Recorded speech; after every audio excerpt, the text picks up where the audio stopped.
Good afternoon, Governor. My name is Issa Abdullah from New Telegraph newspapers. The economy is on recovery path. Key indices have shown GDP is rising, the inflation is trending down. How do you think this can be so that Nigerians can enjoy these improvements?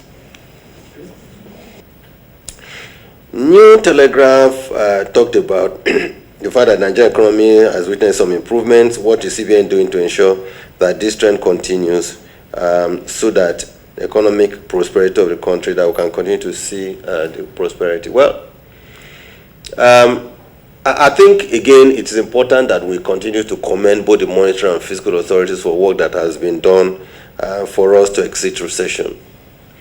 Again, Nigeria was confronted by a stagflationary situation where inflation was going up and output growth was coming down. If you want to tackle inflation, you have to tighten in order to rein in inflation.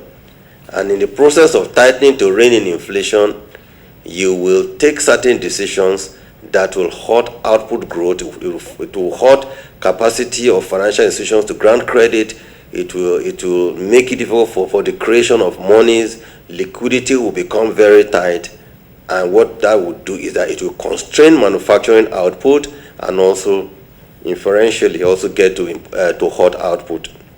On the other hand, if for GDP, what you want to do is to see how you can continue to spend money. As you spend because you want to improve output, what will happen is that, yes, you see that growth is improving, but at the same time, that impact of easing, which increased liquidity in the system, will create inflationary pressures on the economy, increase prices, and create problem again for the economy. So you see, the basic issue is the dilemma of monetary policy.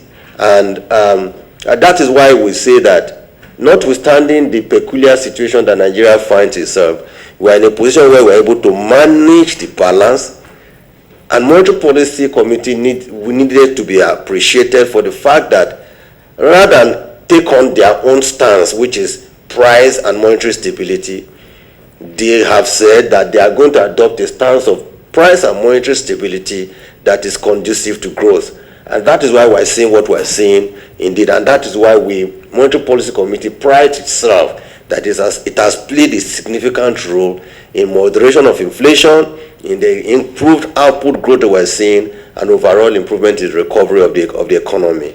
And of course, all we would expect is that they have said we must continue to still pursue price stability that is conducive to growth. What does that mean? We will do everything possible to continue to support our households, everything possible to support our small and medium enterprises, so that can catalyze consumption and investment expenditure, help to improve gross domestic product. While on another hand, they have also said, the management should try and continue to use administrative measures to see what can be done to rein in inflation from that side, and at the same time, with its intervention in the other sectors, like maybe agriculture in this case, you would see that agri prices eventually, luckily we've been lucky. In fact, in 2021, we did not hear of any case of flooding at all. And that, for us, I think we must be very thankful to God. As a result of that, we're expecting a very bumper harvest in all our agricultural